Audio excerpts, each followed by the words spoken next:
চোখে হঠাৎ করে কাল বৈশাখী, চৈত্রের শেষ বেলা পাতা ওড়ে নাকি।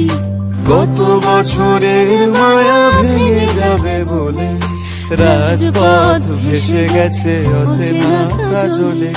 তুমিও অঝরে তাকে শুধু ভালোবেসো। এসো হে বৈশাখ এসো, এসো হে বৈশাখ এসো, তাপস নিঃশ্বাস বায়ে মুমুর সুরে দাও উড়ায়ে। বৎসরের আবর্জনা দূর হয়ে যাক যাক যাক। এসো এসো, এসো হে বৈশাখ এসো, এসো হে বৈশাখ